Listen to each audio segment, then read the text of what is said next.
여러분이 잘 아시는 미켈란젤로라는 그 아주 대단한 화가가 있지 않습니까? 조각가이기도 하죠. 그분이 만든 작품 중에서 피에타라는 작품이 있습니다.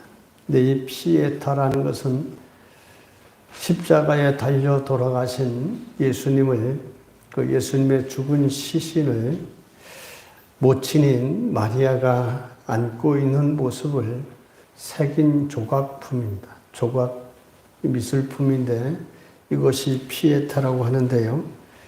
이게 조각품이면서도 마치 살아있는 것 같은 아주 생생한 생동감을 느끼게 만들어서 사람들이 미켈란젤로의 최고의 신앙 작품이다 이렇게 칭찬하는 겁니다. 근데 이렇게 미켈란젤로는 생전에 42가지의 작품을 남기려고 구상을 했는데 42가지를 다 작품을 남기지 못하고 14개만 작품을 완성을 했습니다. 그래서 이탈리아 박물관에 가면 이 미켈란젤로가 그 남기려고 했던 42가지의 작품들 중에서 미완성 작품들이 전시되어 있습니다. 저는 가보지 못했지만 가본 분들에 하면 전시되어 있다고 합니다. 근데 거기에 가보면 미완성 작품들 중에 다리만 조각된 것도 있고 어떤 것은 손과 팔목 부분만 조각된 것도 있고 이렇다라고 합니다. 그런데 아무리 위대한 그런 예술가가 만들었다 해도 팔만 있거나 다리만 있거나 이런 미완성 작품들을 보면 사람들이 볼 때 손짓함을 느낀다고 합니다. 또 이것이 잘 완성됐으면 얼마나 좋았을까 이런 안타까운 마음을 느끼게 한다고 합니다.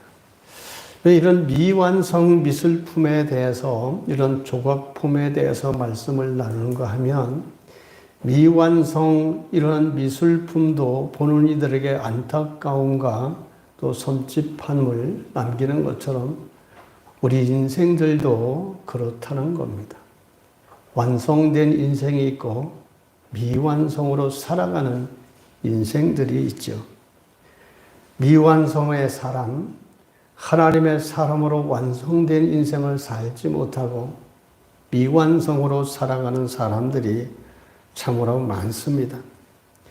예수님은 사역하시기 전에 제일 먼저 이런 미완성된 사람들을 찾으셨죠. 그것이 오늘 말씀에 나오는 제자들을 부르는 주님의 모습입니다. 우리는 사람을 구할 때 회사에서나 어디에서 무슨 사람을 구할 때 무엇을 봅니까? 그분의 학력이나 또 배경이나 능력을 보지요. 왜냐하면 그 사람의 학력을 볼 때 지혜가 있고 총명한 것을 알기 때문이고 또 능력을 볼 때 회사에 유익이 되기 때문에 부릅니다. 이런 것은 사회적으로 검증된 능력이기 때문에 그런 고학력자 또는 고차원의 기술을 가진 사람들, 이런 능력을 가진 사람들을 채용합니다. 근데 주님은 참 이상하십니다. 주님의 제자를 부르신다. 여러분, 제자를 부르실 때 잠시 3년 동안만 예수님이 데리고 다니고 그리고 끝낼 사람으로 부르신 게 아니지 않습니까? 주님이 세상을 떠났어도 이 남겨진 제자들로 인해 세상을 변화시킬 사람으로 하나님이 부르신 겁니다. 주님이 그들을 선택하신 겁니다. 그렇기 때문에 우리 같으면 세상의 그 법칙으로 오면 더 능력이 충충하고 더 지혜롭고 이런 사람을 고르고 골라야 되지 않겠습니까? 그런데 주님은 당시에 가말리엘 학파나 힐렐 학파나 이 유명한 그런 랍비들이 가르치는 곳에 제자들을 구하러 가지 않았습니다. 그저 갈릴리, 잘 아시는 것처럼 갈릴리에 무슨 선한 것이 나겠느냐? 무시당하는 것입니다. 별 볼 일 없는 사람들, 가난한 사람들, 무학력자들, 이런 사람들이 모여 사는 곳이 갈릴리 촌동네죠. 주님이 그곳으로 가십니다. 그리고 그곳에서 아무도 기대하지 않는 고기 잡는 어부들을 부르셨습니다. 여러분, 주님이 이렇게 자신의 제자로 세상을 뒤바꿀 사람을 부르셨는데 여기에 주님의 놀라운 능력이나 기대가 있음을 알아야 됩니다. 예수님께서 이런 무지한 사람들, 변변히 배우지도 못한 사람들, 기대할 것이 없는 이런 사람들을 주님이 택하셨다는데 우리는 의미가 있는 겁니다. 주님이 만약에 유명하며 정말 지혜로운 사람들 고르고 골라서 시험을 치러서 그들을 뽑았다라면 우린 기대할 게 없죠. 근데 주님은 정말 무지하고 세상에서 별볼 없어 보이는 사람들을 부르셔서 예수님이 말씀하십니다. 뭐라고 말씀하십니까? 내가 너희를 사람을 낚는 어부가 되게 하리라. 이 말씀을 곰곰이 생각해 보십시오. 우리 한번 다 같이 해봅시다. 내가 너희를 사람을 낚는 어부가 되게 하리라. 여기에서 여러분, 내가, 주님이란 내가 이 말과 사람을 낚는 어부, 이걸 빼놓고 나면 어떻게 되죠? 내가 되게 하리라. 누가 하신다는 거예요? 주님이 되게 하시겠다는 거예요. 어떤 사람이 되든 그 가로 안에 하나님이 원하는 사람으로 주님이 만들어 가시겠다라는 겁니다. 마치 큰 바위 덩어리 속에서 위대한 다윗상이 나오듯이 조각가의 눈에는 그 바위 덩이 속에 위대한 다윗상이 있는 것처럼 예수님에게는 무지하고 별 볼 없는 이런 사람 속에 주님이 하나님의 사람으로 만들어 가시겠다라는 주님의 의지와 능력이 나타납니다. 보통 사람이 내가 그렇게 되게 해줄게 라고 하면 우리는 믿을 수가 없죠. 근데 하나님의 아들은 예수님이 내가 되게 하겠다. 어떤 사람이 되게 하느냐? 너희로 하나님께서 원하시는 사람이 되게 하겠다. 우리를 부르심도 마찬가지입니다. 여러분, 우리가 예수 믿고 바로 예수님을 나의 구주로 영접한 순간에 하나님 나라로 데려가지 않고 세상에 두신 이유가 뭡니까? 우리로 하여금 어떤 사람이 되게 하시는 것이죠? 예수님을 닮아가는 하나님의 자녀로 만들어 가시는 겁니다. 주님이 그렇게 만드신 겁니다. 그런데 왜 하필 주님이 우리가 바라는 것처럼 세상의 장관이 되게 하겠다, 또 높은 사람이 되게 하겠다, 부자가 되게 하겠다 이렇게 하시지 않고 사람을 낚는 어부라고 하셨을까요? 이것은 부르신 목적 때문에 그렇습니다. 주님은 제자를 부르셨습니다. 세상에 위대한 기업가를 삼으시려고 제자를 부른 게 아니라 주님의 말씀과 주님의 도와 하나님의 뜻을 세상에 가르치고 전파할 주님의 제자를 부르셔서 사람을 낚는 어부가 되게 하겠다 약속을 하셨습니다. 그러면 왜 하필이면 어부가 되게 하셨을까? 사람을 낚는 어부를 만들겠다라고 하실까? 우선은 이해할 수 있는 것 중에 첫 번째는 지금 부름받은 사람들이 어부지요. 어부이기 때문에 적절한 표현을 사용하신 것으로 볼 수 있습니다. 그러나 또 하나의 깊은 의미는 세상 사람들을 뭐라고 주님이 지금 비유하고 계십니까? 세상 사람들을 물고기로 비유하십니다. 사람을 낚는 어부, 물고기로 비유하고 있지 않습니까? 여기에는 주님의 중요한 교훈이 담겨 있습니다.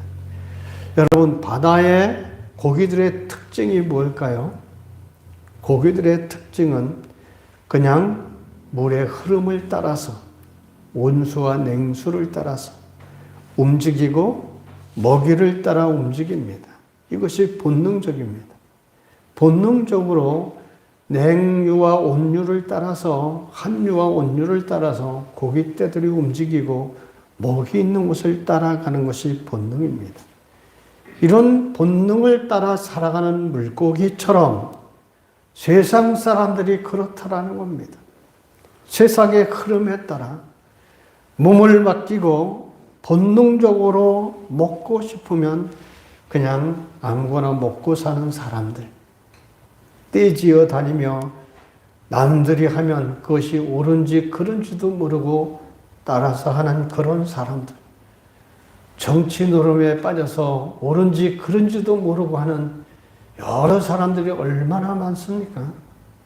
세상의 흐름에 따라서, 세상의 가치관에 따라서 사람들이 이렇게 물고기 떼처럼 몰려다닙니다.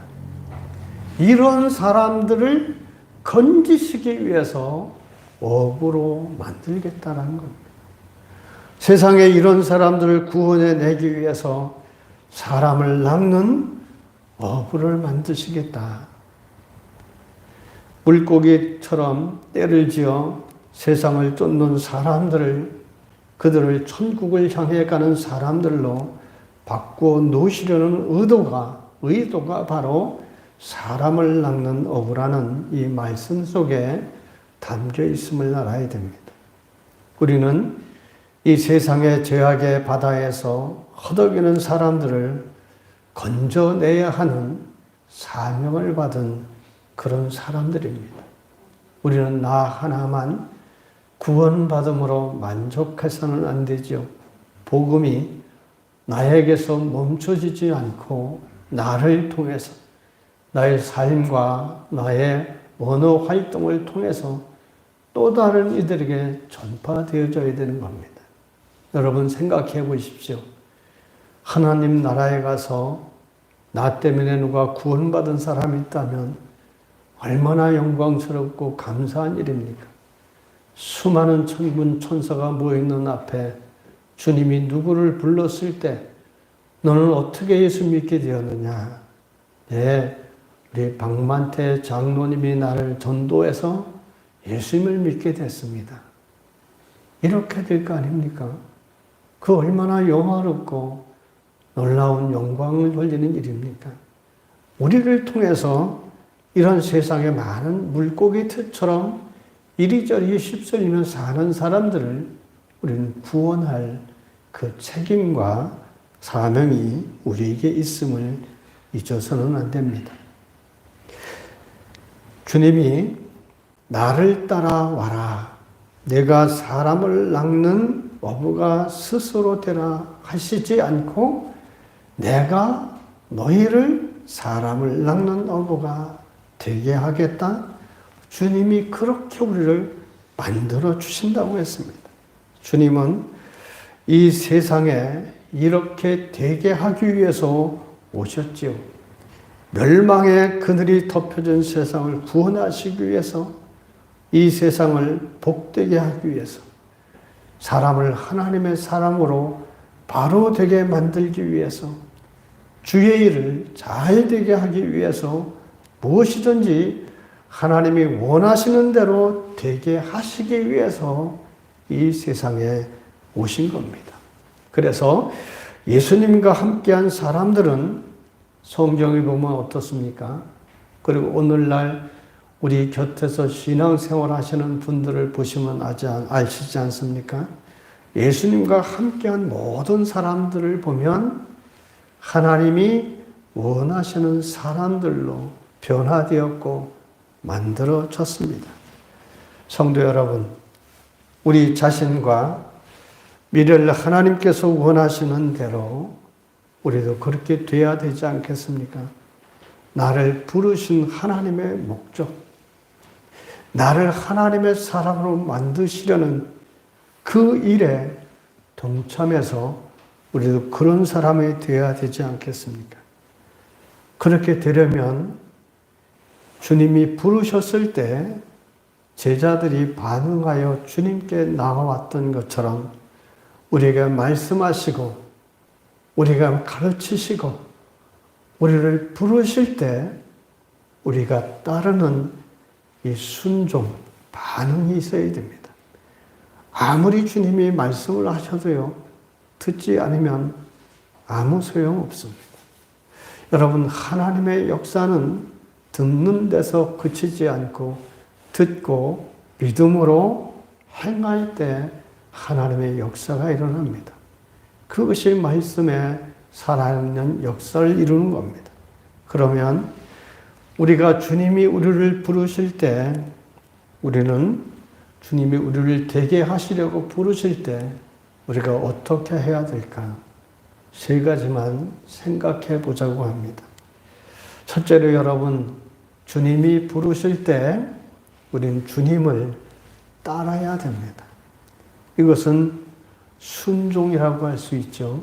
순종으로 통틀어 말할 수 있습니다. 그러나 여러분, 세상에 우리를 부르는 것들은 참으로 많습니다. 부르는 세상에 돈이 부르고 권력이 부르고 세상에 명예가 부르고 인기를 부르고 이런 것들을 따라가는 것이 아니라 우리의 생명의 주님이시고 나를 하나님의 원하시는 작품으로 만드시려는 그 주님을 따라가야 됩니다. 여러분, 인생은 누구를 따라가느냐에 따라서 그 인생이 결정되어지죠. 그래서 어린 시절에 누구를 모델로 삼느냐, 그것을 결정할 때 그 모습을 닮아갑니다. 우리가 예수님을 따르기로 작정해서 예수님을 사랑하고 예수님을 사모하며 살아가면 심령이 점점 예수님을 닮아가는 것처럼 누구를 따르느냐에 따라서 인생이 결정됩니다. 역사를 보면 정말 얼마나 유명한 철학가나 사상가나 정치가들이 많습니까? 그들이 나와서 하는 얘기가 다 동일했습니다. 나를 따르라고 했습니다. 그러나 이런 세상의 철학가들이나 정치가들이나 사상가들을 따랐던 사람들은 다소 같지 않습니까? 마르크스, 레닌이 그렇고 또 히틀러가 그렇고 많은 사람이 선동에 따랐던 사람들 다 속지 않았습니까? 젊음을 낭비하지 않았습니까? 중국에 그 중봉이 있을 때 모택동은 문화혁명을 통해서 수많은 젊은이들을 죽음으로 내몰았지 않습니까? 수많은 사람들이 죽었습니다. 이 잘못된 정치가들을 나를 따르라는 말에 순종하고 그게 따랐을 때 인생을 망쳤고요. 젊음을 낭비했습니다. 지혜를 잘못된 것에 사용해서 인류를 돌이킬 수 없는 그런 해악을 끼친 사람들입니다. 여러분, 2차 대전을 일으켰던 독일의 히틀러 종말을 여러분 잘 아시지 않습니까?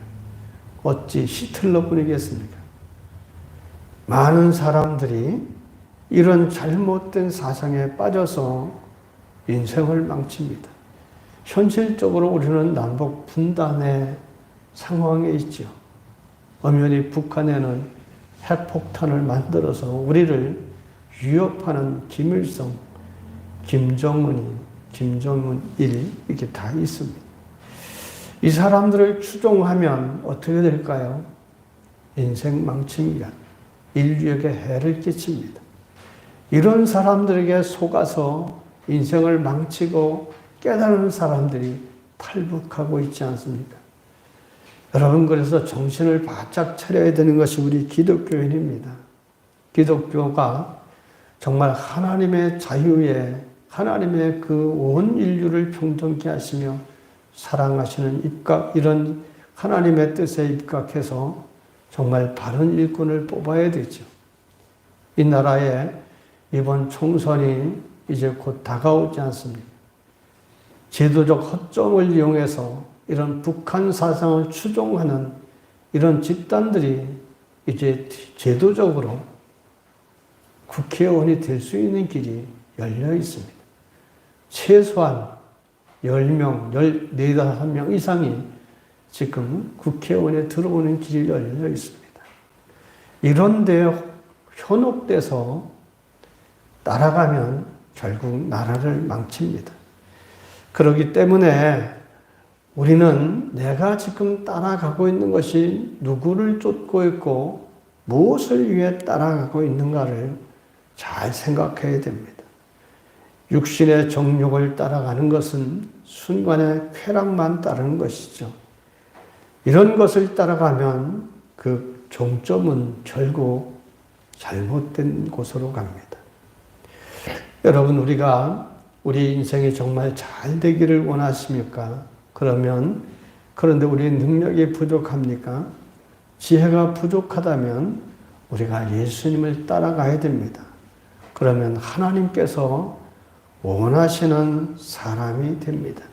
우리가 예수님이 가르치신 말씀, 예수님이 원하시는 삶, 예수님이 이끄시는 대로 순종해 가면 나를 빚으시는 하나님께서 하나님이 원하는 사람으로 하나님의 뜻에 맞는 인생으로 하나님이 만들어 주셔서 하나님의 영광을 드러내는 인생이 됩니다.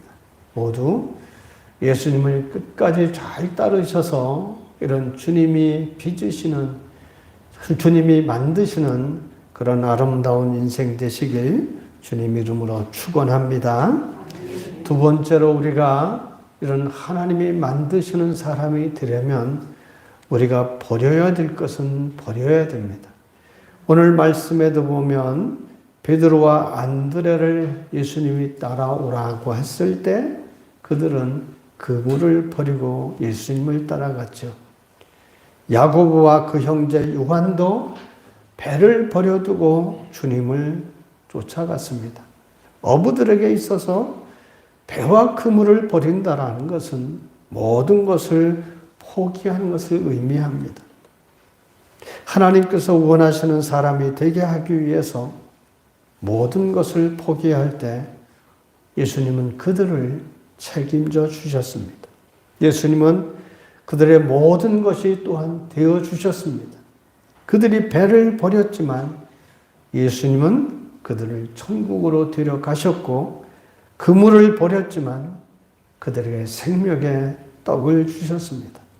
그들은 사역을 하면서 굶거나 가지 못한 곳은 아무것도 없었습니다. 왜냐하면 모든 것을 버렸지만 예수님을 통해 모든 것을 얻었기 때문이죠. 성도 여러분, 예수님은 우리가 잘 되기를 원하십니다. 있습니까? 우리가 정말 복되고 복된 인생 살고 하나님 앞에 바로된 인생 살기를 주님은 원하십니다. 그렇다면 우리가 버려야 될 것이 있죠. 그게 뭘까요? 자꾸 내일로 미루는 것들을 버려야 됩니다. 주님은 지금 당장 원하시는 것들이 있을 때 당장 해야 됩니다. 성경에 보면 어부들은 예수님께서 따라오라고 하자 바로 그물을 버려두고 주님을 쫓았죠. 내가 내일부터 따를게요. 이번 달만 봐주시죠. 내가 다음 달부터는 그렇게 하겠습니다. 이렇게 하지 않았습니다. 말씀하시자 곧 그대로 했습니다. 우리 신앙생활도 그렇습니다. 우리가 미적거리고 행하지 못하는 것이 있으면 말씀을 듣는 즉시 나를 쳐서 순종해야 됩니다. 그게 곧바로 움직이는 것이고 그것이 말씀 중심의 삶은 사는 겁니다. 그럴 때 예수님이 되게 하는 인생이 됩니다. 또 우리가 버려야 될 것이 그리스도 예수 안에서는요, 열등의식을 다 버려야 됩니다. 내가 다른 사람보다 조금 못하고 못 배우면 어떻습니까? 못 가졌으면 어떻습니까? 이 열등의식이 누구에게나 다 있죠. 작은 교회 목회자들은 특별히 큰 교회 목사들 앞에 가면 이런 열등의식들이 있습니다. 그러나 다 쓰잘데없는 열등의식입니다.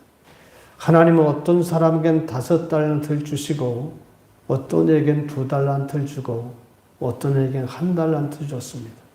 근데 하나님이 뭘 가지고 평가하십니까? 얼마나 많이 남겼느냐. 다시 말하면 내가 내게 맡긴 것으로 얼마나 많이 남겼느냐를 말씀합니다.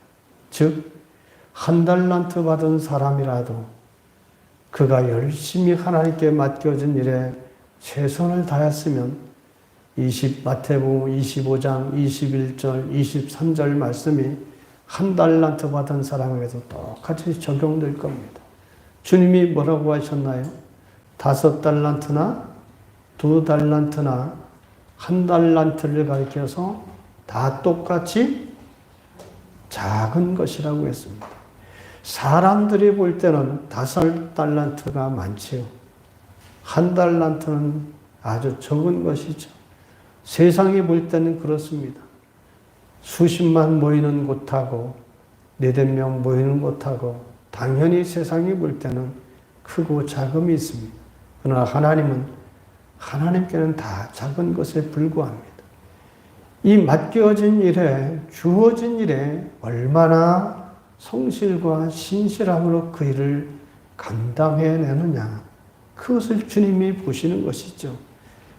많고 위대한 것을 보시지 않습니다. 우리가 많고 적음을 따지기 때문에 여러분 열등의식에 빠지는 거예요. 세상을 살아가다 보면 가난한 때도 있죠. 잘 살 때도 있습니다. 건강할 때도 있습니다. 꽃피는 시절도 있습니다. 그러나 여러분, 그런 것에 타인과 나를 자꾸 비교하면 내가 하나님의 자녀라는 이 사실을 잃어버립니다. 하나님은 많이 가진 자나 적게 가진 자나 가난한 자나 부한 자나 다 긍휼히 여기시는 하나님의 자녀입니다. 여러분, 부자를 위해서는 예수님이 십자가에 2번 죽으셨나요? 똑같이 가난한 자나 병든 자나 하나님의 자녀를 위해서 십자가 위에서 피 흘려 돌아가신 것은 주님이십니다. 동일한 겁니다. 이런 패배의식을 버리고 내가 하나님의 자녀이고 하나님께 맡김을 받아 나의 인생이 하나님의 만드시는 그런 하나님의 인생으로 하나님의 원하시는 사람으로 만들어져 가고 있다라는 사실을 믿고 버릴 것은 이런 것들을 버려야 됩니다. 주님을 그리고 어떤 경우에도 온전히 신뢰하고 나갈 때 우리 인생은 하나님이 만들고 빚어주셔서 우리가 정말 하나님 안에서 온전한 하나님의 사람으로 만들어진다는 사실을 꼭 기억해야 됩니다. 하나님은 그래서 어떤 사람이든 어떤 상황이든 가리지 않습니다. 하나님과 함께하는 사람, 예수님을 따르는 사람은 하나님이 꼭 승리케 해주십니다. 믿습니까? 이 말씀이 어디 있는지 여러분 아시나요? 로마서 8장 37절에 약속하시지 않습니까? 이 모든 일에 우리를 사랑하시는 이로 말미암아 우리가 넉넉히 무하노니라 이기느니라. 우리를 사랑하시기 때문입니다. 이렇게 예수님은 우리가 어떻게 해서라도 복되고 잘되게 하시길 원하십니다. 그렇기 때문에 주님을 따라가야 되는 그런 모든 과정에서 버려야 될 비교의식을 버리고 세상 속에 가치관에 젖어 있는 것들을 버리고 오직 주님을 따라가면 주께서 우리를 주님이 원하시는 사람으로 만들어주시고 우리의 모든 것을 책임져 주십니다. 마지막으로 여러분, 우리가 해야 될 것이 끝까지 주님을 따라가야 된다는 사실입니다. 갈릴리 바닷가에서 부름을 받은 베드로와 안드레와 야고보와 요한은 언제까지 예수님을 따랐을까요? 죽기까지 예수님의 뒤를 따라갔습니다. 당시에 예수님의 뒤를 따르던 많은 사람들이 있었지요. 그러나 그들은 대부분 도중에서 그만두지 않았습니까? 그래서 그들의 이름은 성경에도 없지만 생명책에도 기록되어지지 않았을 겁니다. 중간에 그만둔다라는 것은 시작한 것마저도 못하죠. 성경에 나오는 위대한 하나님의 사람들은 끝까지 다 하나님을 신뢰하고 따랐던 사람들입니다. 여호수아는 모세가 죽을 때까지 그의 시종으로 뒤를 따랐고, 그런 그 모습을 보시고 하나님은 그를 민족의 지도자로 삼아서 모세가 이루지 못했던 가나안 정복을 완성시키셨습니다. 여러분, 엘리야를 잘 아시죠? 엘리사는 자기의 스승인 엘리야가 이제 따라오지 말라고 하는 그 스승을 끝까지 따라갔을 때 뭘 했죠? 아무도 받지 못했던 엘리야의 능력을 갑절이나 얻게 되었습니다. 성도 여러분, 예수님은 여러분을 하나님이 원하시는 사람으로 만들어 가십니다. 그러기 위해서 끝까지 어떤 시험이 있더라도, 어떤 이유가 있다 하더라도 끝까지 주님을 따라가야 됩니다. 그러면 반드시 하나님이 원하시는 인생, 하나님이 기뻐하시는 인생, 하나님의 꿈을 이루어드리는 그런 인생들이 되실 겁니다.